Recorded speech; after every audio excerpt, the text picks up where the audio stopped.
Ladies and gentlemen, the following segment of the podcast is presented exclusively by Hillsdale College. Now, in its 175th year, Hillsdale is a truly independent institution where learning is prized and intellectual enthusiasm is valued. Thank you for listening, and my sincere appreciation to Hillsdale for their sponsorship. He's here. He's here.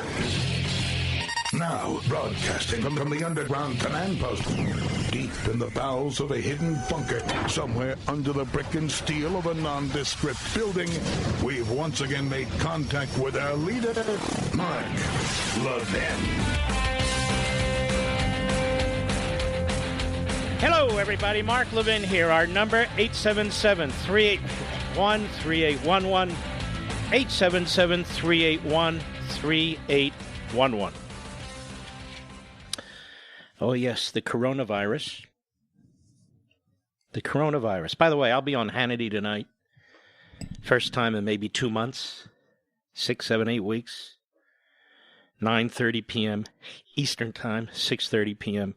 Pacific Time. The coronavirus. You're hearing a lot of lies from the Democrats, as you might expect. We're not prepared. We haven't done enough. I want to go through a timeline with you that wasn't prepared by me, but was prepared by a media outlet, Elias Johnson, Holly Sheshelman. I don't even know who they work for. If I did, I would tell you. But I'm going to truncate it as it applies to the United States. But before I do that, let me do a fact check of the Democrats. There have been no cuts to the CDC since Donald Trump was president. There have only been increases. And yet, people running for president and members of Congress keep saying there have been cuts. They're liars. Number two, certain individuals have been quarantined by the United States government. That's the first time in over 50 years that individuals have been quarantined by the United States government. So it's an extraordinary step, and it's a step that's been triggered. Number three, the president, over a month ago, appointed the coronavirus task force. Over a month ago, when Democrats in Congress weren't even talking about this. Number four, the president, by the way, I put this together. Nobody sent me any talking points. I put it together. Number four, the president temporarily suspended entry into the United States of foreign nationals who pose a risk of transmitting the coronavirus illness. Many steps have been taken early on. Give you some more. January 7, 2020. The virus is identified as a novel coronavirus by Chinese authorities. That's just 6 or 7 weeks ago. January 11th, the first death is announced in China. January 17, the second death is announced in China. The United States responds to the outbreak by implementing screenings of symptoms in San Francisco, New York, and Los Angeles. The greatest population of individuals from China visiting and leaving the United States. January 20, 139 cases come up according to China. A third death is reported. Now, this is based on their information, but still. The NIH in America announces they're working on a vaccine against the coronavirus. This is 5 weeks ago. January 30, the first case of person-to-person transmission of the virus is reported in the United States. So even before January 30, you see the steps that were taken. January 31, Trump administration announces they will deny entry to foreign nationals who've been to China in the last 2 weeks, which I talked about. And there are many other things going on that we don't even know about. Now, to counter the lies that have been coming out, even the Associated Press, the AP, Lauren Neergard and Calvin Woodward, felt the need to respond to the Democrat attacks. And here's the headline of the piece. It's shocking, but it's important. AP fact check, Democrats to start coronavirus readiness. I'm not going to read it all, but the relevant parts. But I will read. We need a vaccine for, what do I have here? Not cholera and not pneumonia. The hell's it called? I forget. No help from the staff. Bronchitis. Yes, bronchitis. Now listen to this. The National Institutes of Health, Centers for Disease Control and Prevention, are not suffering from budget cuts that never took effect. They go on, indeed, the money that government disease detectives first tapped to fight the latest outbreak was a congressional fund created for health emergencies. Some public health experts say a bigger concern than White House budgets is the steady erosion of a CDC grant program for state and local public emergency preparedness, the front lines in detecting and battling new diseases. But that decline was set in motion by a congressional budget measure that predates Trump. Now you have Pelosi and Schumer banging pots and pans. Congress is responsible for that. The AP goes on. The broader point about there being nobody here to coordinate the response sells short what's in place to handle an outbreak. The public health system has a playbook to follow for pandemic preparation, regardless of who's president or whether specific instructions are coming from the White House. In other words, they act as a matter of routine.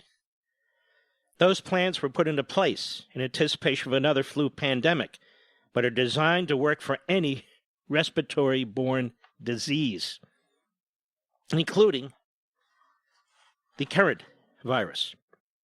Among the health authorities overseeing the work are Dr.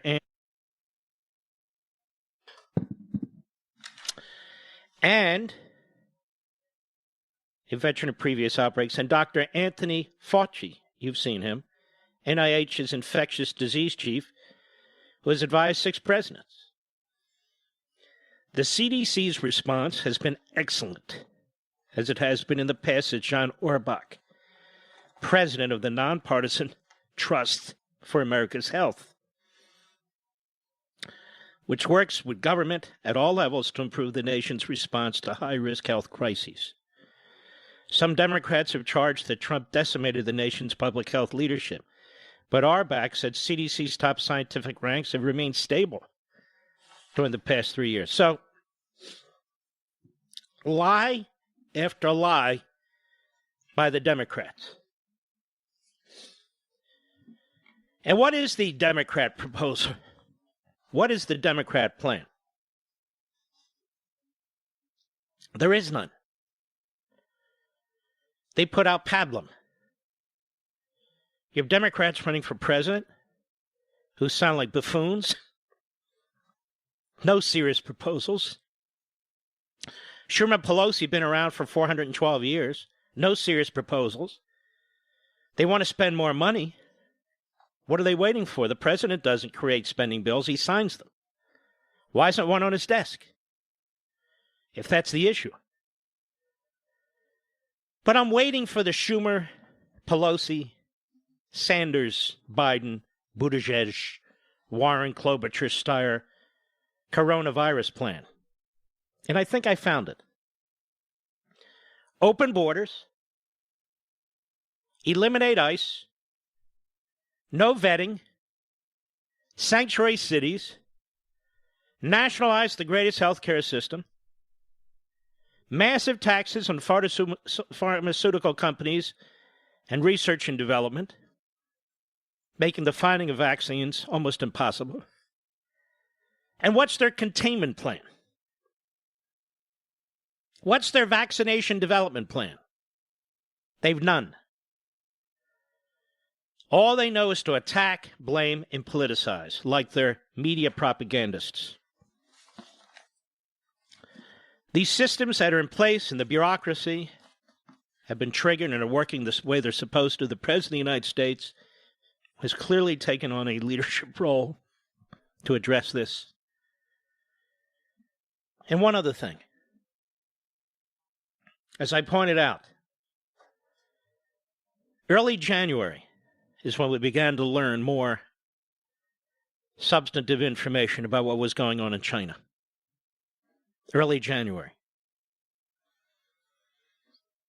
And then week after week, we learned more and more, even though China still hasn't given us all the information we need. What was the United States Senate doing at the demand of the House Democrats and the House Democrat managers from January 16 to February 5th? They forced a Senate impeachment trial in which they were trying to remove the President of the United States while the coronavirus was growing in China and in other countries, and in part was reaching our shores. That was Chuck Schumer's contribution. That was Nancy Pelosi's contribution. That was the Democrat Party's contribution. Meanwhile, where were the media? Where was Maggie Haberman? Where was Philly Bump? Where was Jim Acosta? Where was Dickerson? Tapper? Blitzer?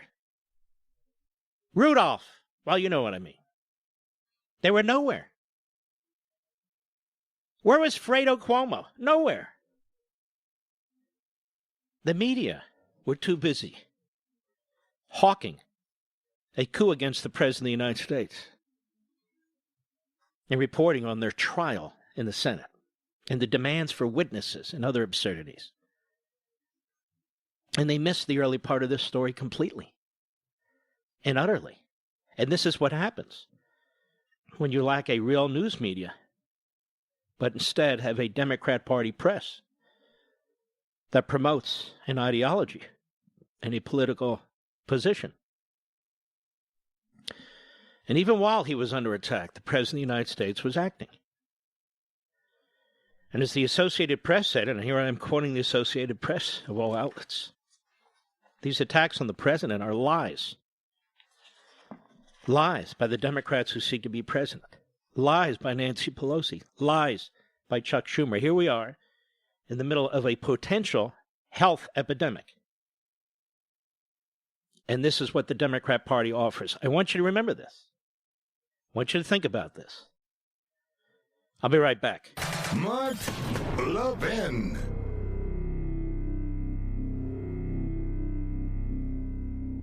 You've heard me talk about the 4 pillars of education at Hillsdale College. Now, these 4 pillars or purposes, learning, character, faith, and freedom, have defined Hillsdale's mission since 1844. I'd like to focus on the first pillar, learning. Hillsdale understands, as America's founders did, that a proper education is essential to preserving free government. Among other things, young people must be taught about America's great heritage of liberty. They must be taught about how government works and the importance of the Constitution. And they must develop the skills to become useful citizens and the virtues required for self-government. Because so many high schools, colleges, and universities fall short in these areas today, Hillsdale has expanded its mission nationwide. For example, through its free online courses, its free monthly speech digest and Primus, and the classical K through 12 charter schools it's helping to found coast to coast. Discover how you and your children can learn from Hillsdale College, too. Go to levinforhillsdale.com.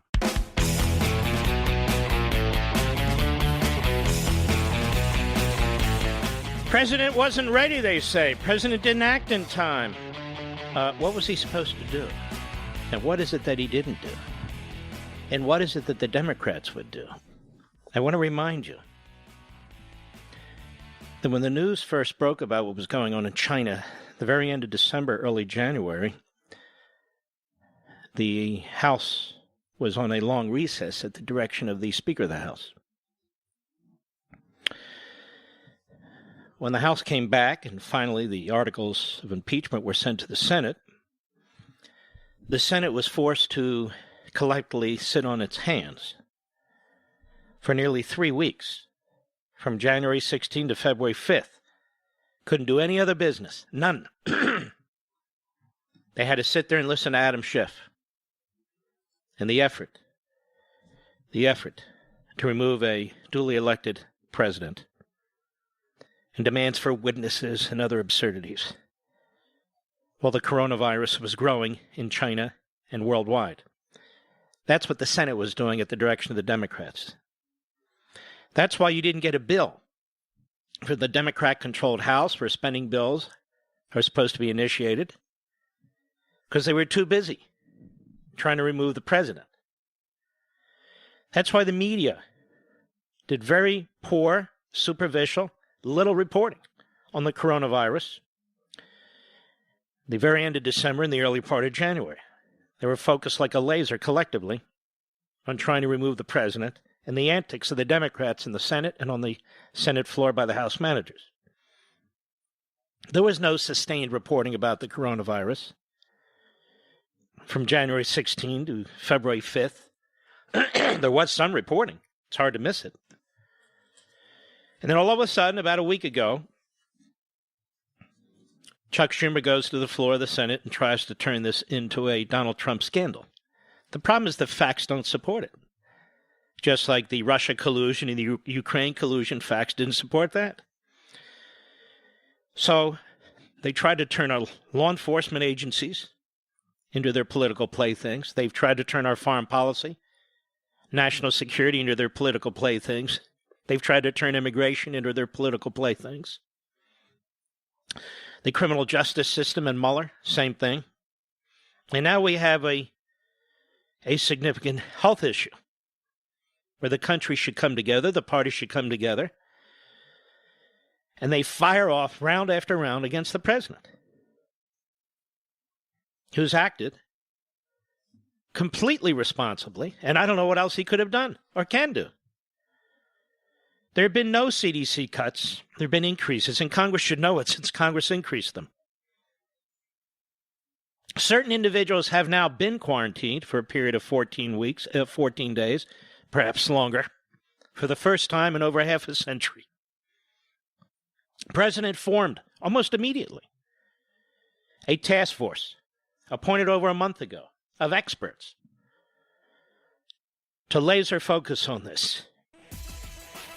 And the president temporarily suspended early on entry into the U.S. of foreign nationals who could pose a risk of transmitting the coronavirus. All this while Congress was doing absolutely nothing. Nothing. More when I return.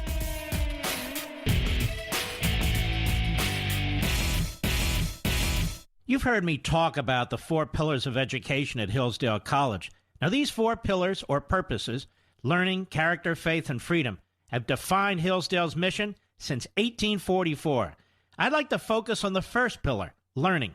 Hillsdale understands, as America's founders did, that a proper education is essential to preserving free government. Among other things, young people must be taught about America's great heritage of liberty. They must be taught about how government works and the importance of the Constitution. And they must develop the skills to become useful citizens and the virtues required for self-government. Because so many high schools, colleges, and universities fall short in these areas today, Hillsdale has expanded its mission nationwide. For example, through its free online courses, its free monthly speech digest and Primus, and the classical K through 12 charter schools it's helping to found coast to coast. Discover how you and your children can learn from Hillsdale College, too. Go to levinforhillsdale.com.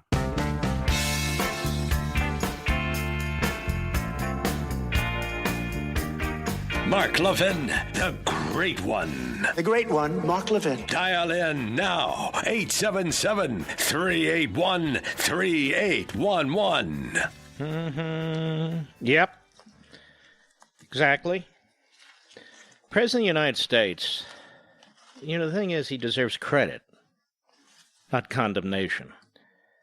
I mean, really, he's acted on this very responsibly and very quickly. Very responsibly and very quickly. And no credit where credit is due. Now, we don't know where this is going to end up. We don't know how bad this is going to get. Certainly get worse than it is right now, I suspect, and everybody else suspects. There's only so much that our government and the best in the government can do, but they're doing it. That's what they're doing. The left is amazing. On the one hand, they tell you we must rely on government. Then they tell you government fails because the people who run it. We just need new people, we just need them, and we just need more government. It is a remarkable circular argument. A circle jerk, if you will. May I say that with all due respect, Mr. Producer? Because it's an argument that you can never really counter from their perspective. Because no matter what you say, they have an answer. You're going to have to resend those ads to me. I can't find them, Rich. And so when they go on and on about, we just need more resources, they want you to believe we just need more resources and we'll fix this whole thing. But Trump was cutting their budgets. Well, Congress didn't cut their budget. Congress increased their budget. And independent experts are saying that, no, the senior levels of the CDC and NIH were not affected by anything. They're the same people who were there before the President of the United States became President of the United States. So this is quite awful what they're trying to do. And they're trying to, it's the Rahm Emanuel, but we didn't need Rahm Emanuel to tell us. What they're trying to do is what they always try and do. What they're trying to do is what they always try to do, which is promote themselves and their ideology and trash the sitting president. As long as that sitting president, of course, is a Republican. And the media love it. Maggie Haberman works for the New York Slimes. I don't know how anybody could work for the New York Slimes given its history, its disgraceful history. And she was on CNN today, so that's really a twofer. The New York Slimes and the Constipated News Network. And here's what she said. Cut one, go. We have talked any number of times on this show and all of us more broadly as a press corps about the need for credibility by an administration. Not every administration has some official who has said something that isn't true at one time or another, but the sheer volume of things that are not true that have been said by this president and by some of his aides does not inspire credibility, and it's why they are being questioned on it at a time when they need it. Most of the controversies this White House has dealt with have been of the president's making. No, they haven't. And you're a liar and you're a fraud. No, they haven't. The Russia collusion matter? You missed this whole thing, Maggie. May I call you Maggie? Margaret Haberman. Where was your stellar investigative reporting on what the FBI was doing to candidate Trump? Or your stellar investigative reporting of what the Hillary campaign and the DNC were doing to President Trump? Or your stellar reporting, investigative reporting on the FISA court and the information that was provided to the FISA court? You were nowhere. You were nowhere. Where was your information on Jim Comey and his lies and his leaks? Nowhere. Where was your information on McCabe and his lies and leaks? Nowhere. Or Baker, or Stroke, or Page. Your corporation, the New York Times, was the recipient of illegally begotten information. Talk about the President of the United States, this administration, the sheer volume of their lies, you see. Why would we trust them?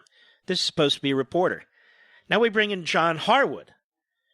Now this clown used to work at CBS, but he's so bad, I think it's Harwood, that he's been demoted to CNN. It doesn't get any lower than CNN. Unless you're talking into an orange juice can, which I believe Harwood is have to do from time to time.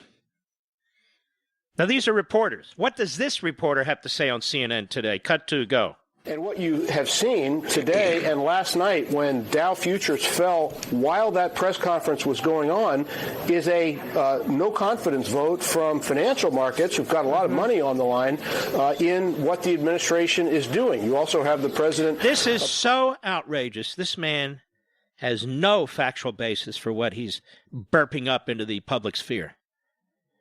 Nothing. So the financial markets are showing a no confidence vote in the president? Tell me, Mr. Harwood, who told you that? Nobody told you that. The stock market gets very antsy very fast. This is a global problem. China's all been shut down. Japan's been affected. South Korea's been affected. Other parts of the world have been affected. But these are major trading partners and markets for the United States. We have many companies that have businesses there, like Apple, to name one. That's why the stock market's going down, not because of the President of the United States. You might as well put a dress on, a lot of makeup, and a wig, put marbles in your mouth, ping pong balls in your eye sockets, and you can stand up there and you could be Nancy Pelosi, you jerk. So there's Maggie Haberman, a liar. John Harwood, a liar. And then, of course, there's Don Lemon. And nobody even knows why he's on TV. The only channel he should be on is the Comedy Channel. And he's not funny. He's stupid funny. Cut 3, go. He didn't say, I want to look at the studies. He said he wanted to... So he's attacking Pence, you see. Start from the top. Cut 3, go, please. He didn't say, I want to look at the studies. He said he wanted to pray on it.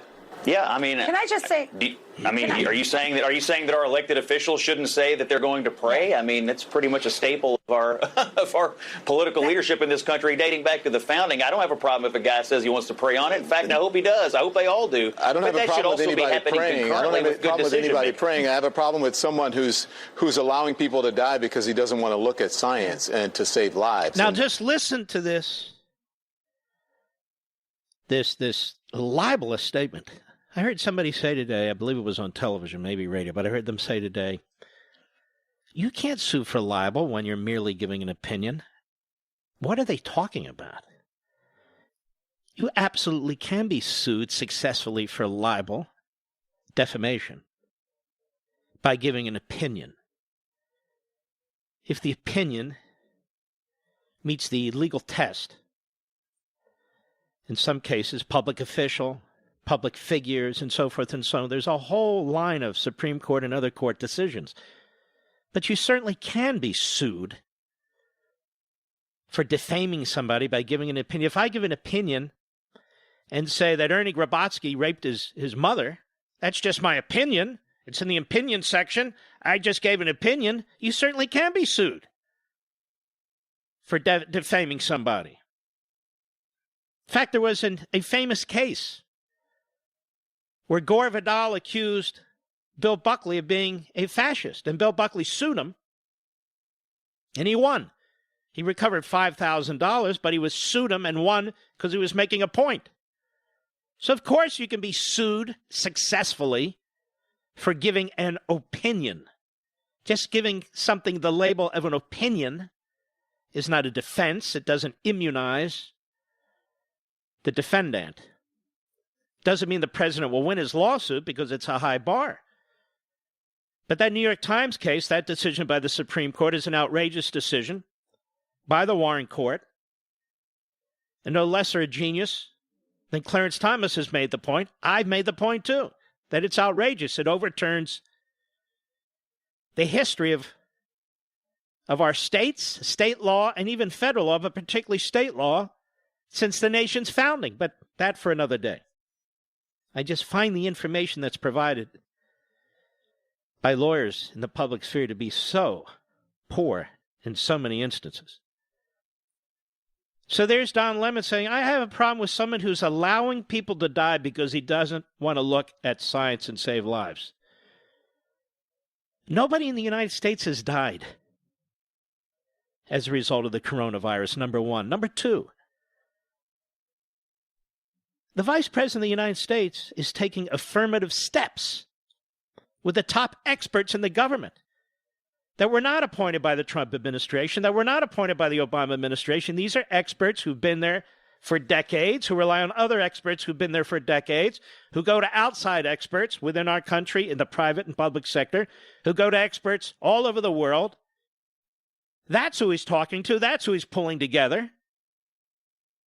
So there you have Don Lemon. So you have Maggie Haberman, John Harwood, Don Lemon, all speaking at CNN. All sounding like Schumer and Pelosi. These are not news people. These are not serious people. These are people who hate the president, hate this administration, and are also looking for a narrative. It's incredible. And if this thing does spread, it's not because the president wasn't effective or he didn't act fast enough or we didn't have enough money. It's because it's a virus. It's a virus. Can't stop the common cold. Can't stop all sorts of flus. Can't stop cancer and Alzheimer's and diabetes. There are things we can do to address them. But they can't be stopped. Can they? Really outrageous. We'll be right back. Mark Levin.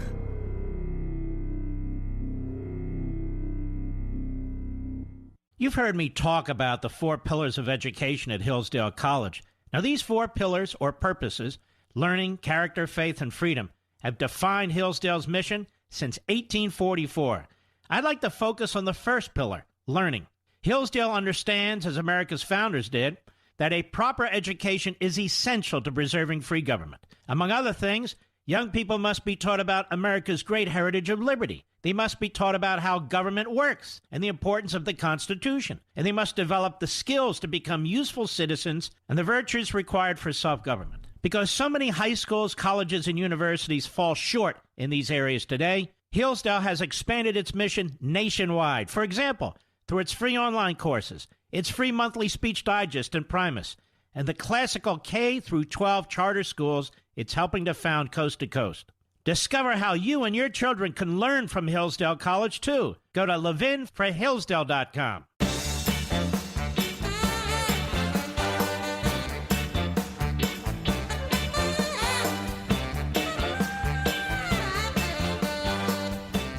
You know, maybe these idiots in Congress like Schumer and Pelosi would do us all a favor and put some of those masks on. What do you think, Mr. Producer?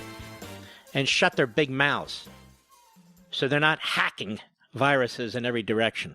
Don't forget, tonight, 9:30 p.m. Eastern, 6:30 p.m. Pacific, I will be on Hannity for the first time in, has it been 2 months, Rich? Something like that, right? Been a long time. And so, again, I have found the Democrat Party plan to deal with coronavirus. Number 1, open the borders to anybody who wants to come in. Number 2, eliminate ICE, that is federal law enforcement, from our towns and cities. Number 3, no vetting, because vetting is, by definition, racist. Number 4, sanctuary cities. Don't allow the feds to know who are in local and state prisons. That's how we'll figure out who are in local and state prisons. Number 5, nationalize the greatest healthcare system on the face of the earth. That'll fix it. Number 6, destroy the pharmaceutical companies. Make sure they're not making profits. Destroy their ability to spend money on capital and research and development to find vaccines. Now, what is the Democrat Party containment plan? We don't know. There isn't one. What's their vaccination development plan? We don't know. There isn't one. But they know how to do one thing: attack, blame, politicize, like their media propagandists. Donnie Lemon, John Harwood, Maggie Haberman. I don't know, Maggie. That lie that went on for years about the Holocaust from your newspaper, I don't think any politician, certainly not this president, can match that. and you're a proud so-called reporter for the New York Times, they pay you. They pay you with blood money. Nancy Pelosi at a news conference today, she adds nothing to any of this other than her bizarre facial tics and her incomplete sentences. She was Joe Biden before Joe Biden was Joe Biden. Cut 4, go. Well, we are hoping to work in a bipartisan way to stop the spread. Let's stop a second. Do we have our mumblers handy, Mr. Producer? Let's grab them. I'm going to call for them at some point. Okay. Here is Nancy Pelosi and the rest of the gaggle in the media and on the left talking about the coronavirus. Go. What are the kennekærfindingen i the ghost track? They have an I. It costs they just gave them with the withdraw, bringing U.S. home troops from home, and the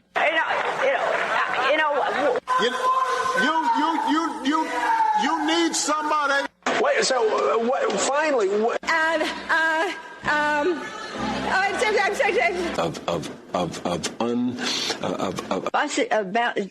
budget. But resist we must, and we will much about that be committed. I'm a warrior.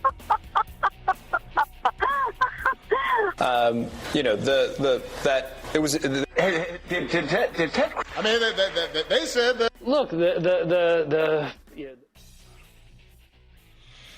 There's more, but we have to take a break.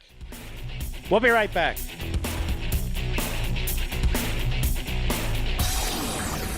From the Westwood One Podcast Network. He's here. Now, broadcasting from the underground command post, deep in the bowels of a hidden bunker, somewhere under the brick and steel of a nondescript building, we've once again made contact with our leader, Mark Levin. Hello, everybody. Mark Levin here. Our number, 877-381-3811, 877-381-3811. We have beautiful new Life, Liberty, and Levin studio at the Fox News Channel, Washington Bureau now. And we have a tremendous guest. You've heard of Charlie Kirk. You've seen him on Fox, but you don't really know a lot about him, and you don't know how sharp this young man is and the extent to which he is fighting on our college campuses and universities. And he's the perfect guest to have to talk about Bernie Sanders and his army of supporters and millennials and all the rest. So I hope you'll watch us on Sunday. Again, I just want to tell you, I'm only going to do this show as long as you're interested in it. You're not interested in it, I won't do it. I'll just drop it. But Fox has been terrific. They allow me to do the show I want to do. Allow me to have the guests I want to have. It's not the usual tap dancing that goes on. It's not machine gun guests. Look, I'm not against it. It's just not what I want to do. It's not hype. It is what it is. And this show's going to be powerful. I will be at CPAC with my wife, Julie, my beautiful, brilliant wife. I think it's the third year in a row where she interviews me around 11:30, I believe, give or take, on Saturday. If you want to see us there, I will be there. And I am waiting for the Democrats to come up with a vaccine for bronchitis. Because I damn well need it, don't I, Mr. Producer? People call it, try honey. Rub your body with garlic. Hold your breath for 12 minutes. Trust me, I have the greatest pulmonologist. Doing everything we can. Starting to think it's something else. I think I'm deeply, horribly allergic to leftists, Mr. Producer. And they're everywhere, like dust. I just want to show you the extent to which Bernie Sanders has already moved the Democrat Party into the Bolshevik ranks. Into the Bolshevik ranks. Everybody knows, outside of his little army of miscreants and malcontents that Bernie Sanders is nuts. His own party knows he's nuts. But he's dragging them to the left, to the hard left. Now, how do we know this? Because they're telling us this. Nancy Stretch Pelosi, she tells us this. She was asked today at a news conference about the Bernie Sanders agenda. Here's what she said. Cut 7, go. You just said that it's your job to put forth an agenda that's mainstream, and I think I heard you say, and non-menacing. That's right. And that's how we win the House. I'm talking about the House of Representatives. Right. And your agenda, though, differs somewhat from Senator Sanders' agenda. You're not advocating, for instance, Medicare for all. So That's I'm wondering, right. do you believe Senator Sanders' agenda is mainstream? Well, I think that Senator, health care is most important in the campaign. There are 3 issues: health care, and health care. That's why part 1 of our agenda and how we won the election last time was to lower the cost of health care by lowering the cost of prescription drugs. Second was to build... Why don't you answer her question, you idiot? Why don't you answer her question? Do you believe Bernie Sanders' agenda is mainstream? She won't answer. Go ahead. Paychecks by building the infrastructure of America in a green way. And the third was cleaner government. Wow. So her answer is not the answer. Eric Swalwell is the political equivalent of a hemorrhoid. Don't you think, Mr. Producer? He is a hemorrhoidic figure in our politics. I don't know why he's on TV. I don't know why anybody wants to hear from this guy. And this little dabble do ya stuff, Brill Cream, I think that went out 30, 40 years ago, didn't it? Somebody sent him a blow dryer. Well, Mark, you're bald. I am proudly bald. Proudly. And the amount of money I save on shampoo is unbelievable. The poor fox is going broke with the makeup to make sure that, that I'm covered properly. But anyway, that's neither here nor there. Is Bernie Sanders too liberal? First of all, that's a stupid question. Bernie Sanders is a Marxist. I said he's a Marxist. He's not a democratic socialist. He's not a democratic anything. He is a flat-out old red from Brooklyn who migrated to Vermont. Do not allow the media to intimidate you. Do not allow the billionaire-funded Media Matters and Mediaite and these other reprobates intimidate you. Take the language back. Cut 8, go. On to the 2020 race, if I can. Of course, we have the important primary coming up in South Carolina, then Super Tuesday. Senator Bernie Sanders leading in most of those races. Is Sanders too liberal to win in November? No, but I think it's early. And I think there are a number of people who could beat Donald Trump and also unite the country. And I'm most concerned about what does the day after Donald Trump look like? Do we have a president who can bring... So notice how he spins. Notice how the hemorrhoidic, I don't even know if it's a word, I just like it, Eric Swalwell. Notice how he shucks and jives. At least he's not making noises below his hips. You know what I mean, Mr. Producer? Actually, when he does, he makes more sense. Makes more sense. Now, we're told that Michael Bloomberg is a moderate. Now, I helped expose Michael Bloomberg with the January 1 article that everybody ignored in the Washington Compost, which the editors of the Washington Compost decided to run on New Year's Day so no one would read it. But I read it, and then I read it to you. Michael Bloomberg has his head so far up Xi's butt that it's coming out of Xi's nostrils. That's a weird image, isn't it, Mr. Producer? It's almost cartoon-like. It's like Thomas Friedman, who thought that the one-party autocracy, in other words, the genocidal communist regime in China, in many ways is better than America. He wrote it. I read you this piece. Because at least they can get things done.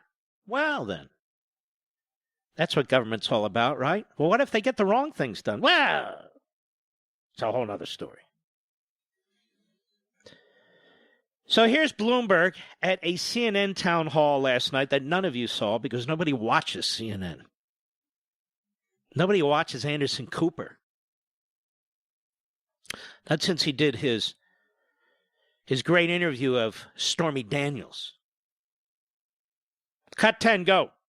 Last night, you were criticized by someone on the stage. I'm shocked. I was criticized. So it seemed that you might have noticed because you had said that the Chinese leader is not a dictator. Do you stand by that? Well, it's a question of what you did. What is a dictator? They don't have a democracy in the sense that they have general elections. That is true. They do have a system where a small group of people appoint the head. And they churn over periodically. If you go back and look at the last 2 or 3 decades, there have been a number of people that have had the same position that Xi Jinping has. I think the question is, if your definition is a democracy where people vote and pick their leaders, and that is not what China's about, and they don't seem to want it. They like their system, and I think they're wrong. I think they'd be better off opening things up, having freedom of the press, which they don't. All right. The people in China have no choice whatsoever. They're rounded up. They have social credit numbers. If you go on the internet and you criticize this regime, you wind up in a gulag. If you happen to be born a Muslim, you wind up in a gulag. If you happen to be born a Christian, you might wind up in a gulag too. But your churches have interior designers called the Communist Party. And any references to Jesus are removed and replaced with Xi. That's what we mean, little Mikey, by dictatorship, a communist dictatorship. If you happen to be Tibetan, you're likely to be killed. If you happen to live in Hong Kong, they want to enslave you. If you happen to live in Taiwan, they want to enslave you. They have the biggest concentration camps on the face of the earth, even bigger than North Korea. And this fool wants you to believe he's a moderate. He's a fool. He's an oligarch, like I said. An oligarch who wants power. If you can't believe that the regime in China is a genocidal, communist regime, then you have no business running for president of the United States. I mean, this is who the Democrats are rallying around. Sanders, who spends more time trashing America than he does any communist regime, and Bloomberg, who absolutely loves the communist regime in China. Loves it. Well, I would prefer if they had a democracy and so forth, but they don't. And what do you mean by dictatorship? So they want to play word games. It's like Sanders wants to play word games. Yes, they summarily executed people in Cuba and so forth, but they have a literacy program. It's called an indoctrination program. We have to memorize the Communist Party's lines. It's okay by Bernie. Bernie doesn't criticize what goes on in Venezuela. He didn't criticize what took place in Zimbabwe. Bernie has a consistent record. Or as Joe Rogan says, he's been consistent a long time. Isn't that what Rogan said, Mr. Producer? Well, that's what counts. He's been consistent, of course. About what? Who cares? Then you have this guy, Buttigieg. He's trying to be the moderate. There's nothing moderate about him. He's another radical. They're all radicals. Even Joe Biden has moved to the left. He's moved to the left, and his IQ has dropped into the negative numbers. I said, Nancy Pelosi was Joe Biden before Joe Biden was Joe Biden. In other words, she's another idiot. But here's a montage, hat tip Fox News. They found this. The Buttigieg copying Obama's rhetoric. Copying Obama's rhetoric. Wow, he's a smart young man. No, he's a plagiarist. Cut 9, go. A certain audacity to this announcement. I recognize the audacity. And church basements and in our schools. Reaching into church basements and barbershops, into universities. Light shining as a beacon to the world. Country we love shines as a beacon around the world. And if a voice can change a room, it can change a city. And if it can change a city, it can change a state. And if it can change a state, it can change a nation. If we can light up a neighborhood, then we can light up a city. And if if we can light up a city, we can light up this whole country. Wait a minute. First of all, why would you copy Obama? But that's all right. Wait a minute. Buttigieg is the new Biden of old. Buttigieg is a plagiarist. Will he be called out by anybody other than Fox? What about Maggie Haberman? Maggie, hello, Maggie. What about John Harwood? Johnny. What about Donnie Lemon when he's not being sued for lewd conduct in a bar?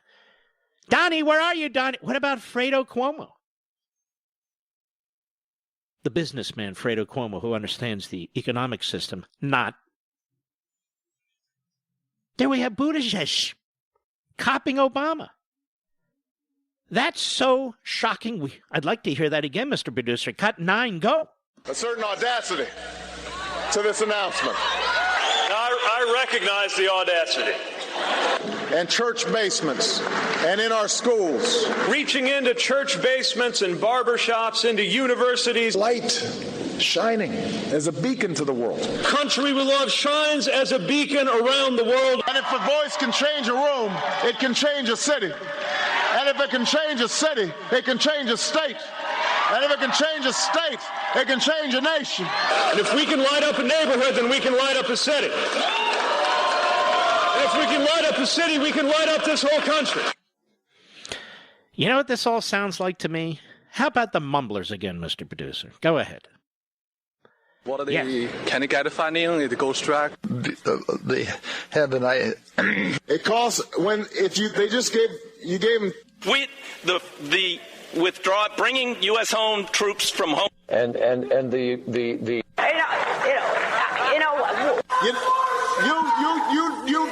You need somebody. Wait. So finally.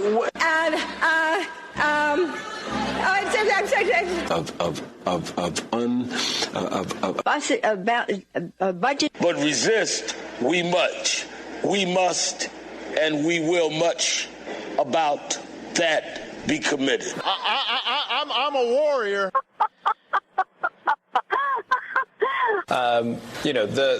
That it was. I mean, they said that. Look, the was it him? Why? I didn't. If we, we can walk and chew gum. And they know what to do about the coronavirus. I'll be right back. Mark Levin.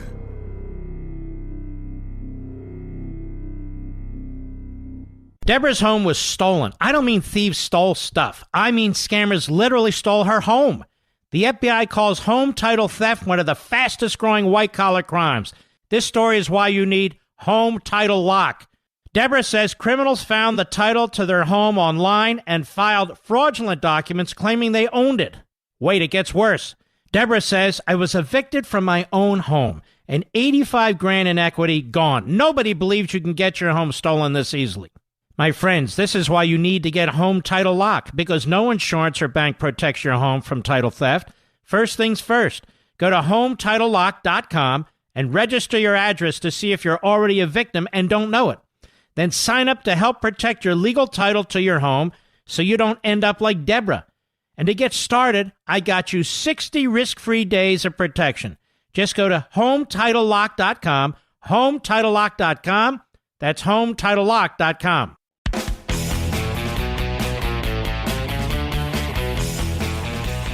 Something interesting is happening in the state of Israel, country of Israel. There is a news outfit there called Haaretz, Haaretz. It is radical left-wing. Most of the media in Israel is radical left-wing. Very few conservative outlets, a handful. But it's even more radical than our media. But this Haaretz reports a few hours ago, bleeding seats. Gantz is the opponent of Netanyahu, who started something called the Blue and White Party and is a utter and complete disaster and chameleon. Gantz changes his strategy days before Israeli election. Here's the Times of Israel. Polls suggest momentum with Netanyahu as campaigns turn nasty in the final days. Pretty amazing. And let's see. The Jerusalem Post, this just came out a couple hours ago. Polls find Netanyahu edging towards 61-seat blocking majority. I don't know if he'll get there. I hope he does. I hope he's not 2 or 3 seats short. But here's the thing. The Israeli system is a disaster. It was set up by socialists, Ben-Gurion and others. Netanyahu is the most popular person running for prime minister. If it were a head-to-head race, he would beat Gantz. But it's not a head-to-head race. There are all these minor parties, and you have to build these coalitions. And that's the problem. But it's this Jerusalem Post piece, and they're no friend of Netanyahu, says, asked who is most fit to be prime minister, 45% said Netanyahu. 36% said Benny Gantz. 13% said none of the above. 7% said they didn't know. So you see, if Netanyahu was running against Gantz, he would be the prime minister hands down. They say he's coming closer to obtaining the 61 seats for his right bloc that he needs to form a right-wing government. Polls found on Tuesday. Again, I don't want to get ahead of things. He's got, they think, around 59 right now. But those 2 extra seats, or whatever they are, make all the difference in the world.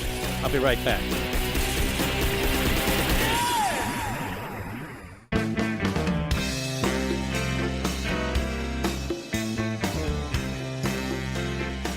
The Mark Levin Show, live and national at 877-381-3811. You know what's interesting? To listen to these people on TV and radio. That's not what's interesting. To listen how they don't know what the hell they're talking about. They had Bernie Sanders wrapping this whole thing up, and he might wrap it up. Remember I said, I'm not in the prediction business. I'm not predicting this. But things can still happen, and now we have Joe Biden, according to polls, and polls are polls, with an 18-point lead in South Carolina, and Bernie the Red in 3rd place. And we'll find out soon enough how this turns out. But don't listen to these people. Bernie Sanders may be the nominee. Got it. But when they say after 3 states with a population of about 12 people, no offense, that it's over, it's not over. And I keep hearkening back to 1976 when Ronald Reagan took on a sitting president, Gerald Ford. And he was losing state after state after state, and then they came to North Carolina. The home state of the great, late Jesse Helms, who, of course, they hate today, and they'll trash, and it doesn't matter. And Jesse Helms and his conservative apparatus in operation, teaming up with Reagan, Reagan won the North Carolina primary. And he went on to win many primaries. And he went on to almost win the nomination of the Republican Party against a sitting president. And if the Republican chairman of Mississippi hadn't lied to Ronald Reagan, among others, he might have won the nomination in 1976. Now, here's the thing. Joe Biden is no Ronald Reagan. Joe Biden's not even Ronald McDonald. So I'm not comparing them. I'm just saying you can't know after Iowa, New Hampshire, and Nevada who the nominee is going to be. Now, you have Super Tuesday coming, which is a disastrous mess. And you have early voting. So you have people voting based on ideas or thoughts of 30 days ago, 45 days ago. Meanwhile, things have changed. Early voting is a disaster for a lot of reasons. It enshrines votes, millions of votes, based on information, debates that are old by the time the actual voting occurs, the live voting occurs. But the Democrats have totally screwed up our voting system. You have Klobuchar, claims to be a moderate. Moderate. Since when is a Trotskyite a moderate? In what way is she moderate? In any event, Klobuchar out there saying she fought against cleaning the voting rolls. States are trying to clean the voting rolls of people who are registered in multiple states, registered in multiple counties, dead, illegal aliens, and otherwise not legitimately on their rolls. And for the Democrats, that's racist. Why? Because they like to stuff the ballot box. Here and there, you have Republicans doing this sort of thing. I think there was a congressional race in North Carolina. Can you name another one? How did Lyndon Johnson become a senator? Corruption. How did John Kennedy become president? His father. Corruption. May I say, and I will say. It's not like it doesn't happen. When the Democrats win, they love corruption. When they lose, fair and square, they claim corruption. There's Stacey Abrams in Georgia. A real head case. Radical left-wing kook. She loses by like 40,000 votes. And she says the election was stolen from her. No, you idiot. You lost, fair and square. Now, more on Mike Bloomberg. Bloomberg has a swell idea. All illegal aliens in the United States should be put on a path to citizenship. So if we take all the Democrat ideas when it comes to illegal aliens, open borders, no enforcement, no deportations, children should be forced to stay with whomever the adult is who brought them over the border illegally, because you can't separate them. Separation now is a bad word. It's like racism. Even if they're being brought over the border by predators, by drug mobsters, because you can't really tell if they're parents or not. For the Democrats, that's okay. You know, abortion, good. Abortion after birth, good. Suddenly they're worried about kids being separated from their parents. How about if they're separated from their parents with an abortion? How about if they're separated from their parents after a botched abortion and they don't get medical treatment? That's different. That's okay. Of course, it's a choice. That's a choice. And therefore, for them, they get rid of the whole moral issue. But here's Mike Bloomberg, ladies and gentlemen. Cut 11, go. A lot of the students who come here to study and get degrees, we are letting them go back to China. We should. What do you mean we're letting them go back to China, you idiot? They're here on student visas. These are temporary visas. These are visas specifically handed out. They even have numbers on them for students. You come, you learn, and you leave. And so this guy says you're letting them leave. This guy, no wonder he loves Xi. This is an oligarch. He sounds fascistic. I'm going to tell you how much he can drink. We're letting them leave. They can't let them leave. They got to stay. Yeah, that's the ticket. Go ahead. Here, one of the things in immigration is you got to do some things quickly in immigration. Stop this craziness with 11 million people who are living in the shadow. You've got to give them a clear path. By the way, to where is citizenship. this shadow? Where's the shadow? It must be a big damn shadow. This number 11 million never changes. It hasn't changed for 20 years. Are you kidding me? 11 million people here illegally? That's a lie. It's got to be twice that number. But how do we know? They're living in the shadows. They're in the shadows. Mr. Producer, my local 7-Eleven, they're lined up. And there's no shadow there. They're lined up for jobs. The police cruisers drive by, think nothing of it, don't do anything. They're picked up to do work or whatever it is. Who the hell's hiding in the shadows? I'm hiding in the shadows. I don't want anyone to bother me, Mr. Producer. I'm the one who's in the shadows. But anyway. It's a lie. They're hiding in the shadows. They're hiding in broad daylight. On the one hand, they say, who's going to do the work? On the other hand, they're hiding in the shadows. Well, which is it? They doing the work or are they hiding in the shadows? They have no idea. They deal in these platitudes and these stereotypes, the left, the Democrats. They have no idea who these people are, what they're doing. None. Go ahead. You've got to staple a green card on every degree when they get out of college, particularly if they're studying STEM. I mean, a whole bunch of these things, and we need more. Yeah, STEM. See, science, technology, engineering, and mathematics. We just don't have enough aliens here to take up these jobs, you see. First, we were told by John McCain, who's going to pick the lettuce? Well, we pick lettuce. Who's going to pick the lettuce? You're going to pick the lettuce? I'm not going to. Who's going to? First of all, I don't want any lettuce. How about that? I don't want any lettuce, so don't pick it. But anyway, that's another story. Now it's who's going to be the engineers? Who's going to be the... It's constantly putting down America, constantly putting down Americans. This is the Democrat agenda. They want Trump to fail when it comes to the coronavirus. They want the economy to fail. Let's be honest. You've even heard some of them, whether it's Bill Maher or others.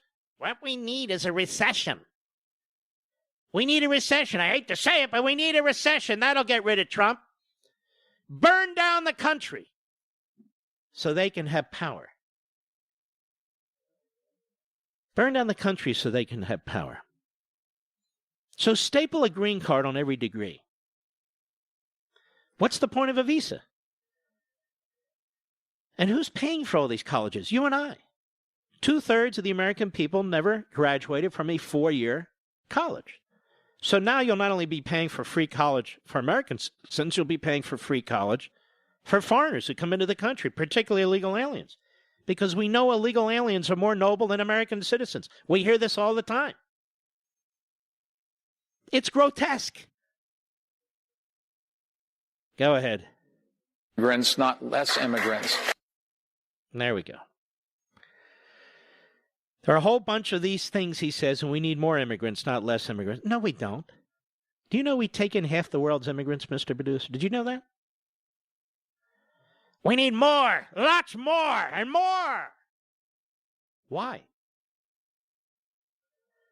I'm not opposed to immigration. I'm not opposed to a legal immigration system, but these people don't believe in it. Every 10 years, there's a massive push for amnesty. We get amnesty through the front door, amnesty through the back door. But here's what I do know. The Democrats want as many immigrants in this country, legally and illegally. They know about chain migration. They know that eventually they become citizens, or their children and their distant relatives do as they come into the country. And they know that 3/4 of them vote Democrat. They know the effects it has on border states. New Mexico, Arizona, Texas, California. What's happening now in Florida? Somebody told me there are now more registered Democrats in Florida than Republicans for the first time in how long, I don't know. We know what took place in Colorado, in Virginia. We're very close to a point where we cannot win the presidency. Electoral college or no electoral college. Popular vote, no popular vote. This is why they go on and on about health care for illegal immigrants, about open borders, about driver's licenses for illegal immigrants, about sanctuary cities. It is identity politics. It is pandering of the worst kind. It's not what's good for the country. It's what's good for the Democrats and the Democrat Party. Meanwhile, they're screwing over millions of members of their party. Why? Because they're abandoning them. They're abandoning them. They're abandoning the old blue-collar workers, the coal miners, the steel mill workers, the oil field workers, the assembly line workers. They're abandoning them. The plumbers, the electricians, construction workers, roofers, bricklayers. They're abandoning them. Yes. Why are they doing that? Because they found new voters who are more reliable than the voters of the past. That's why they're doing it. And as I say over and over again, and I have for years, if 3/4 of these people were voting Republican, there is no way they would support any of this. period. Where am I, Mr. Producer? Give me a hand here. Oh, yes, American financing. You know, the 30-year Treasury yield plunged to a record low on last Friday, and even worse now, as investors are crowding into bonds. I mention this because the Treasury yield is closely linked to mortgage rates. When one goes down, so does the other. Meaning now is the time. You know, when things are happening that are negative, that are scary, sometimes that's when you act. Now's the time to call American Financing and begin a mortgage refinance or new home purchase. You'll work with a dedicated mortgage consultant, someone who will guide you through custom home loan options that can save you up to $1,000 a month, maybe more. There's never any pressure, no upfront or hidden fees either. In as little as 10 minutes, you can pre-qualify for a new low-rate mortgage, even at night or over the weekend, like now, because they're open on your schedule. So don't put your refinance or home finance off any longer. Rates won't stay this low forever. Call 888-900-1828. That's 888-900-1828. Or visit AmericanFinancing.net. American Financing, NMLS 182334, www.nmlsconsumeraccess.org. We'll be right back.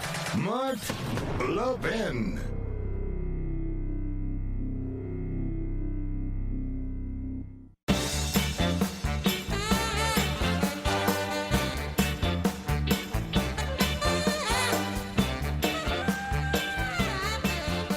Wow, look at this. In an hour and a half, that would be 9:30 p.m. Eastern Time. I will be on Hannity for the first time in a very, very long time, Mr. Producer.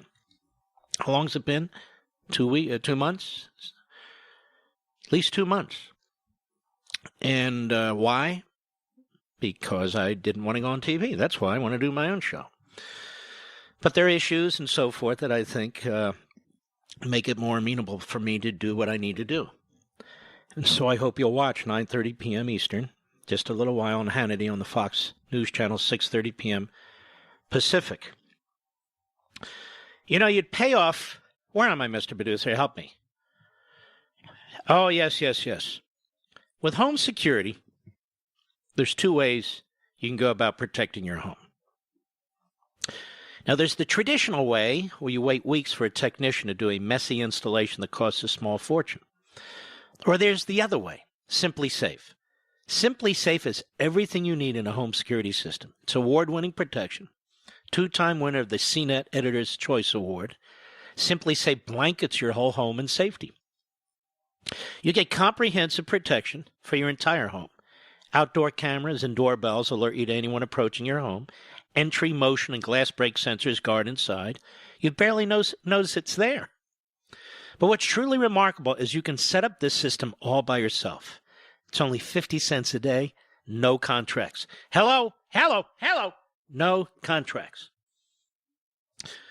Strongly suggest you go to simplysafemark.com today, and you'll get free shipping and a 60-day risk-free trial. Free shipping and a 60-day risk-free trial. You've got nothing to lose. Go now. Be sure you go to simplysafemark.com. simplysafemark.com. That's simplysafemark.com. Pick a caller, Mr. Producer. Pick a good one. 8:70 a.m., where we are live and national. KRLA. John in Los Angeles. Go.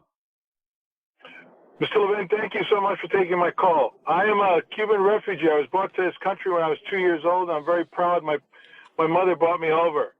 When I hear the Bernie Sanders say that Cuba had a literacy program and how great the Castros were, all I want to ask them is, how did he feel when the Castros killed black Cubans just because they were black? Or buried gay men and women in Camagüey, in Honey, because they were gay? And they buried them alive. Mm-hmm. Cuba was a great country before Bernie Sanders' loving Castro regime. And it is shocking to me that we have anyone like that this close to possibly being a candidate for president of the United States. Let me ask, how can you win Florida when you have a significant Cuban population in South Florida, and you have a significant Jewish population in Florida? When he surrounds himself with anti-Semite bigots and uses them as campaign surrogates, when he trashes the Cuban people the way he does through the back door by praising Fidel Castro, who was a genocidal murderer, and that country, the poor people there, are still suffering through a Stalinist regime. Do you think he can win the state of Florida? I think it's still possible. Said he's not going to. I don't think he can. And I'll tell you why. I've got friends and families in Florida, and even the ones that are Democrats have said that if he's the candidate, they're not even going to go out and vote. Well, let's hope those are Democrats. All right, my friend. One more magnificent hour. Hold on, folks. I'll be right back.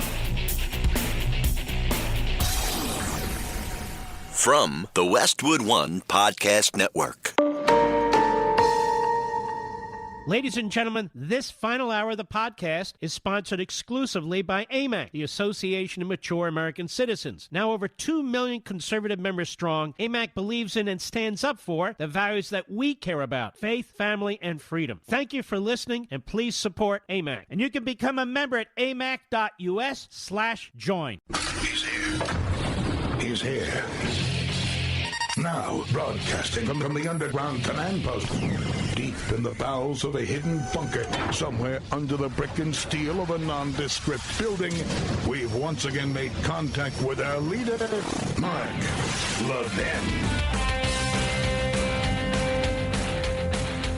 Hello, everybody. Mark Levin here. Our number, 877-381-3811. 877-381-3811. By the way, if Nancy Pelosi or Chuck Schumer or their ilk have a plan to address the coronavirus, let's see it. Let's see it. They're legislators. They pass bills on everything. They spend money on everything. Let's see the plan. Where's their plan? They have plans to nationalize health care, plans to open the borders, plans for college for all, plans for this, plans for that. Where is their coronavirus plan? Let's see it. They have access to experts. They've been around a lot longer than Donald Trump. They have no plan. They're morons. You know, the other day, yesterday actually, on the floor of the Senate, I believe it was, something extraordinary took place. There was an effort by Nebraska Senator Ben Sasse to protect babies after birth. That is, all babies that are born should receive medical treatment, should be protected. Because there's a movement in this country to do the opposite. By Governor Cuomo, by Governor Northam, by other governors, that if a baby is born as the result of a quote-unquote botched abortion, it's a real serious question whether they should receive medical treatment. And those two governors have concluded, at least in their own minds, that they shouldn't. And they're not alone. This entire pro-abortion movement is a radical movement. Abortion was supposed to be rare. No, they don't talk about it being rare. The first trimester, we don't even talk about trimesters. We don't talk about unborn babies as babies. It's the damnedest thing. So we have to change the language. It's like not calling boys boys and girls girls. Talking about you're born a certain sex, but that doesn't mean you are a certain sex. This is how sick it's gotten. And this is the road you go down if you're a radical leftist. So there's a bill that's been proposed that, yes, here's legislation that should protect these babies. Because otherwise, why do we even exist? What's the point? It's not about abortion per se. It's about protecting babies that are actually born. So that shouldn't be controversial, right? Well, the bill failed. But I want you to hear a little bit of this from Ben Sasse, because this can get lost in all the other clutter. On the Senate floor yesterday, Cup 14, go. But I do want to say one more thing before I object, which is, you said you're not questioning my sincerity. I appreciate that. By the way, he's addressing little Dick Durbin of Illinois. Go ahead. Be questioning your sincerity. I'm not. But I am questioning your logic, because you summarized it as if there are two issues at play. And you said anti-abortion legislation and maternal health funding. There are three issues at play on the floor today. One of them is Lindsey Graham's Pay and Capable bill, which is a pro-life piece of legislation. One of them is Senator Durbin's funding requests about maternal delivery health. Those things are true, but there is a third thing, which yet again you obscured by saying the debate here is funding maternal health or having anti-abortion legislation. The piece of legislation we're voting on today, the Born Alive Abortion Survivors Protection Act, is not about abortion. I am pro-life. I'm going to support Lindsey Graham's bill, but the bill we're voting on doesn't change anyone's access to abortion. It doesn't have anything to do with Roe v. Wade. It is about babies that are already born.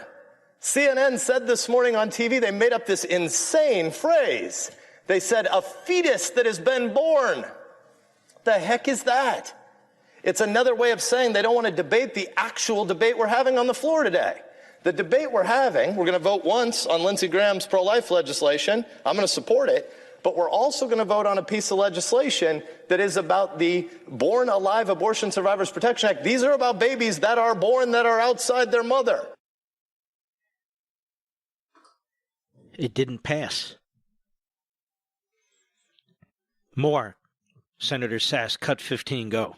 And what's actually happening is the senior senator from Illinois is wanting to obscure the debate because he wants to use euphemisms about choice so that you don't have to admit to the American public that what's actually happening in the floor today is probably that, like last year, 44 Democrats are going to filibuster an anti-infanticide bill. There's nothing in the bill that's about abortion. Nothing. It's about infanticide. That's the actual legislation. And you got 44 people over there who want to hide from it and talk in euphemisms about abortion because they don't want to defend the indefensible, because you can't defend the indefensible. We're talking about killing babies that are born. That's the actual legislation we're voting on today in the Senate. That's what the Born Alive Abortion Survivors Protection Act is. Is it okay in the eyes of the United States Senate for us to say, well, you can't actively kill the little baby. You can't take a pillow and put it over her face and smother her to death, but you can back away and kill her that way. That's what Ralph Northam, the disgraced governor of Virginia, was talking about when he said, well, once the baby's born, if she survives an abortion, and we wish that hadn't happened, then we'll figure out a way to keep her calm for a little while the doctors debate what they want to do. What he means is kill the baby. That's the legislation we're voting on today. There are three buckets. Lindsey Graham's Pay and Capable Act, that's a bill about abortion.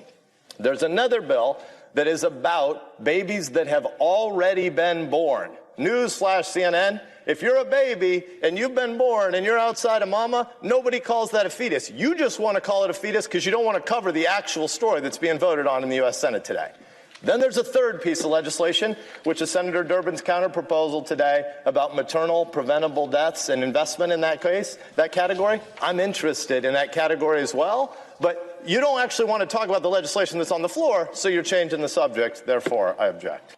Well, he's leading a righteous fight here, and they lost. They blocked it with a threatened filibuster. The Democrats blocked it. And yet they'll follow Bernie Sanders and the rest when he talks about democracy, when he talks about inequality. They don't want to talk about this. That's how bad this has gotten. Bill Barr at the National Religious Broadcasters Convention yesterday had some very sharp things to say, too. Sharp in terms of wise and smart. Cut 12, go. Well, many factors have contributed to the polarized politics of today. I think one significant reason for our politics why our politics have become so intense, so polarized, so ill-tempered, is that some in the so-called progressive movement have broken away from the fold of liberal democracy to pursue a society more in line with the thinking of Rousseau than with the founders of our great republic. That has played a major role in our politics, becoming less like a disagreement within a family and more like a blood feud between two different clans. Over the past few decades, those further to the left have increasingly identified themselves as progressives rather than liberals. And some of these progressives have become increasingly militant and totalitarian in their style.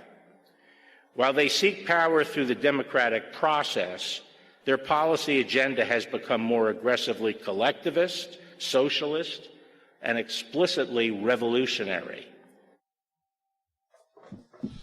You know, one of the things this Attorney General has done is he's taken on progressivism and the culture, and he's doing a terrific job of it as well.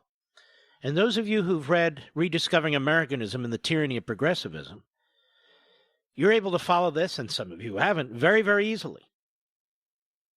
More from Bill Barr at the National Religious Broadcasters Convention yesterday. Cut 13, go.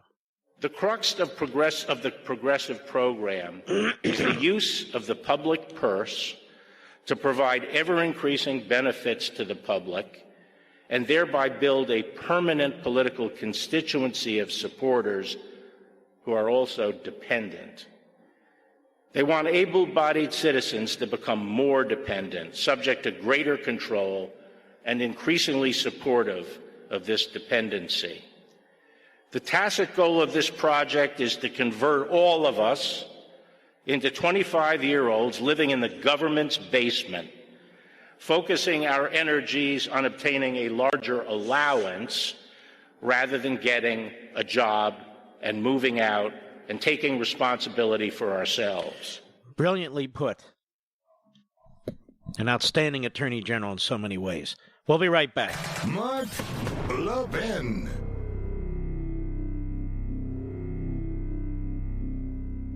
AMAC, the Association of Mature American Citizens, is one of the fastest growing organizations in America. Now over 2 million conservative members strong, and I'm one of them. AMAC believes in and stands up for the values that we constitutional conservatives care about. More than talk, AMAC fights. A full-time presence in Washington, AMAC pushes back against reckless spending, disasters like Medicare for All, and the expanding reach of the federal government. And beyond advocacy, joining AMAC gives you access to a wealth of benefits and discounts, including special member-only rates on car insurance, travel discounts, cell phone plans, and a hell of a lot more. And if that's not enough, you'll get AMAC's bi-monthly magazine, full of insightful articles on issues that matter to most of us, we conservatives. As I said, I'm an AMAC member, and you should be too. Join today at amac.us. That's AMAC.us. Stop supporting the liberal agenda that the other 50-plus organization has been pushing for. Join AMAC instead. AMAC.us.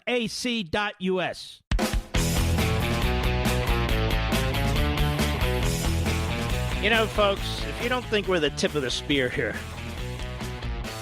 we've been saying now for some time, you better take Bernie Sanders seriously. You better take his position seriously. That you have the largest political party in the country that may well nominate him, may not, but may well. He's leading. Of course he could get elected president. Shouldn't. Still an uphill battle, but he could. And I even admonished fellow broadcasters in TV and radio to stop playing games with this guy. Like this is a great thing. When I was in Israel, I even posted on my social sites to my fellow conservatives, you better take this seriously. The demographics in the country in many ways are changing. He'll have the media on his side. And now, of course, weeks later, some of the very same people who are defending poor Bernie Sanders, not because they agree with him, but because the Democrat establishment was taking him on. Remember, Mr. Producer? are now regurgitating what I've been saying. You better take them seriously. I don't mean you need to take his ideas seriously. You should reject them utterly and completely. I mean, the fact that he's even come this far in a major political party, the biggest political party, is deeply concerning. His positions must be taken on. He must be engaged. He must be fought.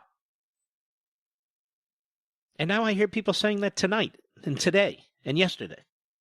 It's good. That's why I encourage you to listen to this program. You'll be weeks ahead, months ahead, years ahead. Because we don't play footsies with Marxists. And we don't call Marxists democratic socialists or socialists. Or even leftists. He is what he is. He is what he is. Let's go to Frank, Staten Island, New York, the great WABC. Go.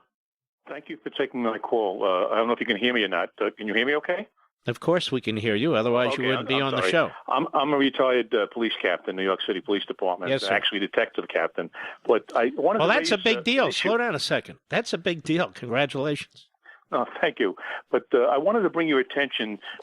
Teddy Roosevelt signed the law in 1900 that made it illegal for people to come into this country that lied about their previous criminal record. You probably don't know a guy named Joseph Petrosino, but he was a lieutenant that was killed in Sicily when he went to get the records so that they could start to deport these people.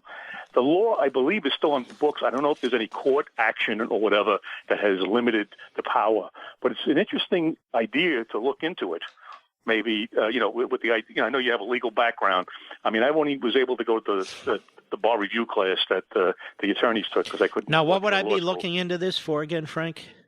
The idea that, in other words, if this law is still on the books, any person that's it's an immigrant that comes into this country and, in other words, went through the process, says, no, I'm not wanted or anything like that, can just on that basis alone be deported. I think they're doing that. Anybody who's lied to come into this country is subject to deportation. I think there are even more modern laws. Okay. Well, the question is enforcement. Yeah, enforcing it is actually a problem, too. Because, that's in other words, problem. At the enforcement level. Well, listen, look, we don't have a federal police force. The FBI is not even a federal police force. And so if local governments and local police are prohibited from assisting ICE in getting these detainers in executing these detainers and taking these people and deporting them, it becomes very, very difficult. The federal government can't take over local jails, county jails, state prisons, and so forth. It's not that we don't have the laws. It's that we don't have the politicians who are willing to enforce these laws. I have to say something about Bernie Sanders. I travel behind the Iron Curtain, and that's an experience that everyone should have. Because when they do, they'll see what communism and socialism is all about. And there's a book called The Road to Serfdom by Friedrich Hayek. Oh yes, everybody should read that. Everybody. It's one of my favorite books. Yeah, I even cite it in several of my books. That's great because he hits it on the nail. I was fortunate to be able to travel. But when I was traveling, boy, I was just paying attention, and the way people lived and were able to survive under these extreme circumstances, I had such empathy for the people, not so much for the system. The system, I was like, okay, let me not get in trouble here, watch what I say. Mm-hmm. And it's frightening. I mean, even when I was in China, they walk you by Mao's tomb. I wouldn't go. And my ex-wife, who happened to be Chinese, says, "Oh, you're going to get in trouble." I said, "No. This guy's killed 10 million of his own people by starvation because of the different policies. I'm not going to do that." I went to in Tiananmen Square. There was a museum, and it was all about Chinese culture. Even though it was all in Mandarin, I waited there until they were all finished. Fortunately, this was when they first opened to tourists, and they were not looking to make enemies or create problems. But this is the type of people we're dealing with. And this is what could happen here. I hate to say it because I love this country. Mm-hmm. Frank, thank you. Thank you for protecting so many people in this country. I appreciate it. Mary Lou, Orlando, Florida, on the Mark Levin app. Go. Yes, I'm here. Go right ahead. Well, I just wonder, I haven't heard it pointed out by anybody that legally the mother has the right to choose. However, if she hasn't chosen by the time she gives birth to a living child, then the baby is entitled to life, liberty, and the pursuit of happiness. I'm not following you. Supersede the mother's rights. Well, I don't think they're going to abort a baby without the mother say so. Is that what you're talking about? I'm not following this. No. The mother has 9 months, let's say, to choose whether or not to have an abortion. If she has not exercised her legal right to do that, by the time... Well, right. If she has not exercised her legal right, there won't be an abortion. So I'm not clear what the point is, but maybe it's me. Maybe I'm just a little slow today. We'll be right back.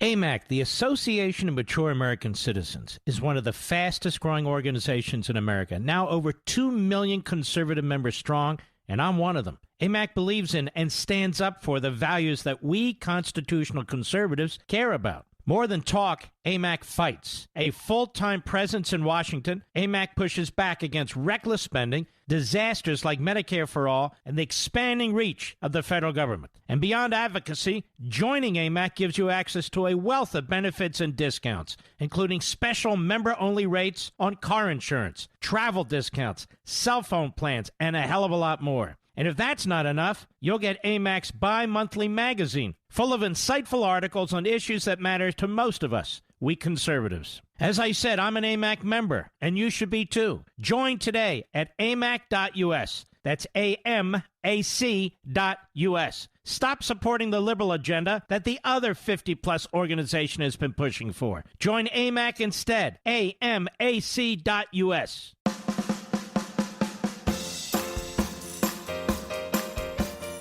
Mark Levin, a proud fanatic for the Constitution. Call him now at 877-381-3811. You know, I've been posting a lot on our elections, and I've been posting a lot on the Israeli elections. And you really do smoke out the nut jobs. Some of the comments are really quite nasty, mostly from the left, of course.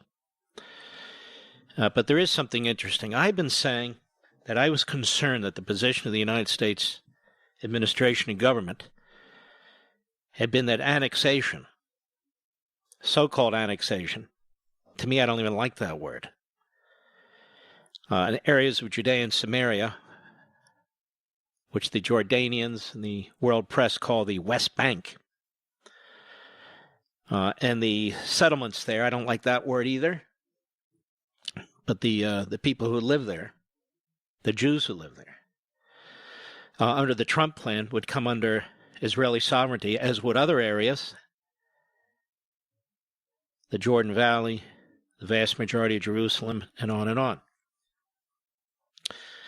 And I've made the point that despite some of the rhetoric we've heard, some of the arguments made in this country, including by individuals in the administration, that wait till after the election, because only then can we go forward with this so-called annexation. But in the meantime, we'll do the mapping of the areas, which is good, that they proceed.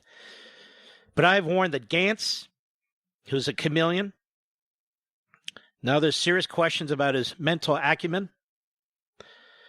A close counselor and advisor of his has now been recorded, and it's been played on Israeli TV, saying that he's not up to the job mentally, that he doesn't have the guts to go to war with Iran if that's necessary, has said he's a threat to Israel, in so many words, his words.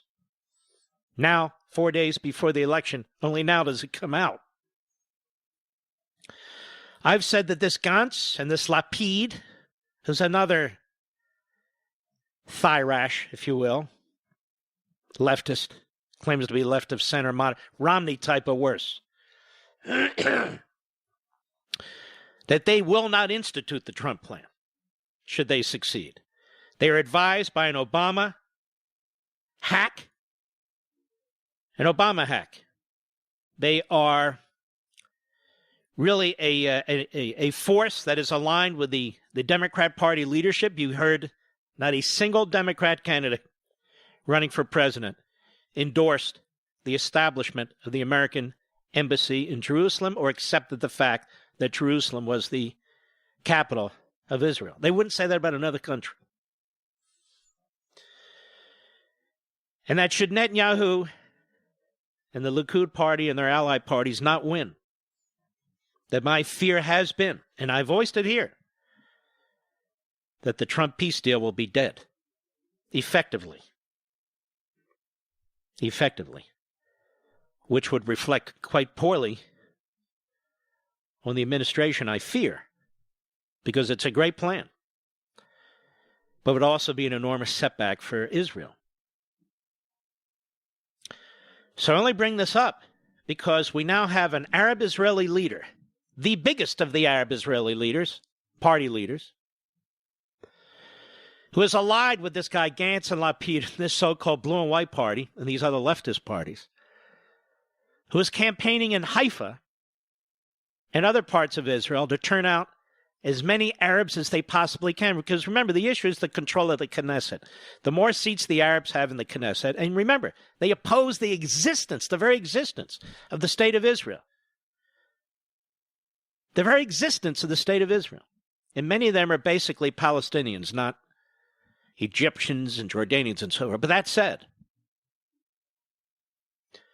the more seats they get, they have said that they will vote for Gantz to be prime minister, even though they won't be part of the government, because that's a bridge too far for them. So, this article, AFP, this French press agency, leading Israeli Arab politician Ayman Odeh, has made U.S. President Donald Trump and his controversial peace plan, their language, not mine, the main target of his campaign for the general election on March 2nd. We have an opportunity to defeat the Trump plan in these elections, he said, head of the mainly Arab joint list, the joint list of Arab parties, the third largest in Israel's outgoing parliament. Odeh, 45, is heading a mishmash coalition of parties, including Islamists, and Arab nationalists. See, they reject the state of Israel, as well as his own bi-communal communist party, into his fourth Israeli election. This is the individual and groups like this that the so-called blue and white, center-right, center party has aligned itself with. And because of the lousy press in Israel and in the United States, it's really not been properly exposed. So here's a guy who heads a mishmash of coalition parties, according to the article, Islamists, Arab nationalists, bi-communal communists, all intended to defeat Benjamin Netanyahu. The article says he's hoping record turnout among Arab Israelis and increased support from left-wing Jews. Oh, tell me about it. Could see the list win more seats than ever, enabling them to oust right-wing Prime Minister Benjamin Netanyahu. And he's campaigning against the Trump peace plan. Netanyahu's main challenger, centrist, blue and white leader Benny Gantz. He's not a centrist. He's a leftist. You don't throw in with left-wing parties and communal communists and Islamists and Arab nationalists and couch yourself as some kind of mainstream centrist. Odeh is playing the Trump card. The Trump card. So, this is what's taking place. Just as I knew it would. You see, the problem is, if Gantz becomes the prime minister, God forbid, and if he tries to even embrace aspects of the Trump plan, the Arabs in the Knesset will throw him out. He's not going to be prime minister but for 14 seconds.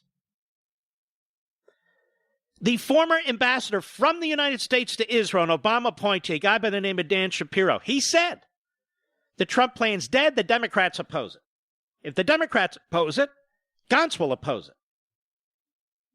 So exactly how is this going to work? It can't. It can't work. So the Israeli people have a historic choice. Are they going to re-elect Benjamin Netanyahu by supporting the Likud party and the minority parties that support Likud and the prime minister, are they going to support their prime minister who will institute the Trump plan, which is the greatest lifeline to so many of the people in that country that there ever has been and ever will be? Or are they going to go with these Arabist parties that embrace Islamists, Arab nationalists, communal communists, and reject the actual existence of the country of Israel? And then pretend that they're voting for a centrist, as the media calls this guy Gantz. Gantz can't win without the support of these Arab parties. He can't win. He can't win. And yet there are members of Likud, the Conservative Party, and others who are going with Gantz because they think it's time for change, don't you know? There's another guy in here. I'm trying to inform you about these things. Guy by the name of Lieberman. His name is spelled two ways. I don't really care. Liberman, I've seen it spelled. Leiberman, I've seen it spelled. Doesn't matter. He's two-faced, so he ought to have two spellings. This is a guy that controls about 7 Knesset votes. Out of 120, it takes 61 to become prime minister. He controls 7. He's former Likud. He was in Netanyahu's cabinet. There's something wrong here that this guy, for the third election now, has said he will not support Netanyahu. And these 7 votes, which are mostly secular Jewish Russians. That's what they mostly are, secular Jewish Russians. These 7 votes he has used to prevent the nation of Israel from forming a government. And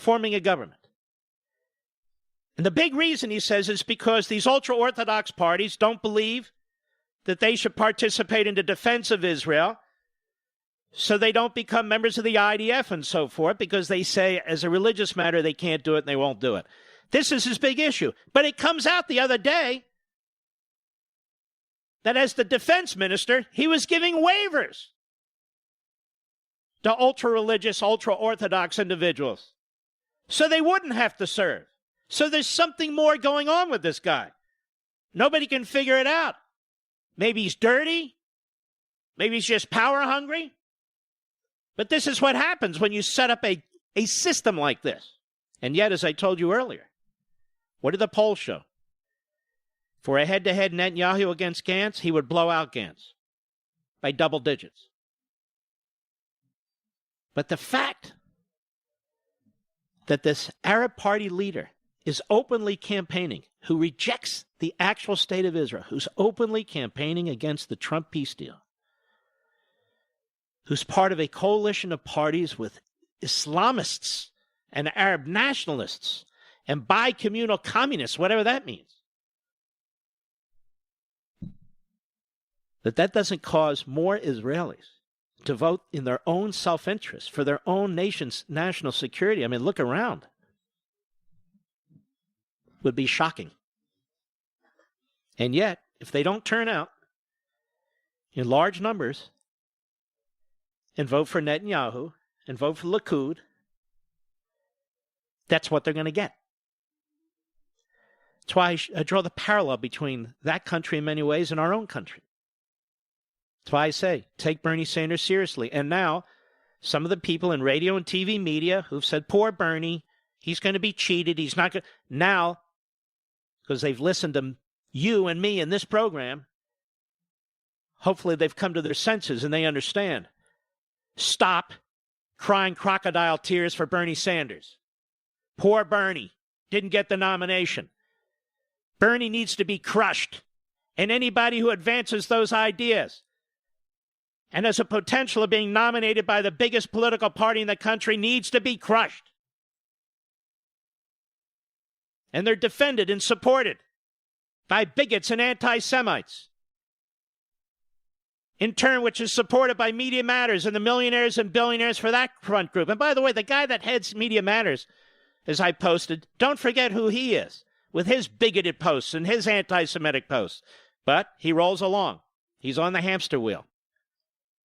Or Mediaite that comes to Bernie Sanders' defense.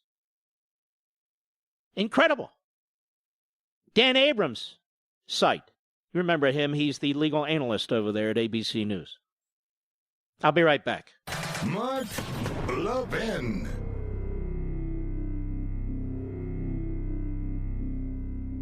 AMAC, the Association of Mature American Citizens, is one of the fastest growing organizations in America. Now over 2 million conservative members strong, and I'm one of them. AMAC believes in and stands up for the values that we constitutional conservatives care about. More than talk, AMAC fights. A full-time presence in Washington, AMAC pushes back against reckless spending, disasters like Medicare for All, and the expanding reach of the federal government. And beyond advocacy, joining AMAC gives you access to a wealth of benefits and discounts, including special member-only rates on car insurance, travel discounts, cell phone plans, and a hell of a lot more. And if that's not enough, you'll get AMAC's bi-monthly magazine, full of insightful articles on issues that matter to most of us, we conservatives. As I said, I'm an AMAC member, and you should be too. Join today at amac.us. That's AMAC.us. Stop supporting the liberal agenda that the other 50-plus organization has been pushing for. Join AMAC instead. AMAC.us.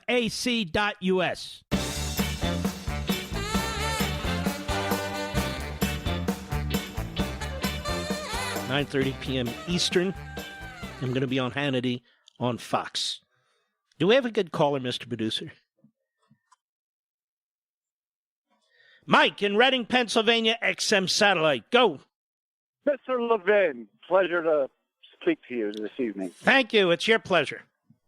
All right. Hey, every time I see Bernie's face on the television, I just wanted somebody to scream at him a quote from JFK. Ask not what your country can do for you, but what you could do for your country. And why isn't this being played over and over in his face? Well, you know why. Why don't they read the Constitution to him? Why don't they read the Declaration to him? But this country wasn't built on handouts. This is why Denmark's not the greatest country in the world. We are. Mm-hmm. By the way, what the hell have they ever created in Denmark? With all due respect, wooden shoes? Is that what you get in Holland? Tulips. I don't know. No, I don't. Yeah. Hey, don't knock tulips. But seriously, you point to Denmark. Okay. Is Denmark going to develop the vaccine that's going to help with with this virus? No. Matter of fact, by the way, it looks like the Israelis are on the precipice. An article in the Jerusalem Post, sir. In a few weeks, we will have coronavirus vaccine, which they hope to have actually out in the public within 90 to 120 days. Now, I hope that's true. This is an article. I wonder if the Palestinians are coming up with a vaccine. Do you think? Probably not. I don't think they are. They're too busy throwing rocks at tanks.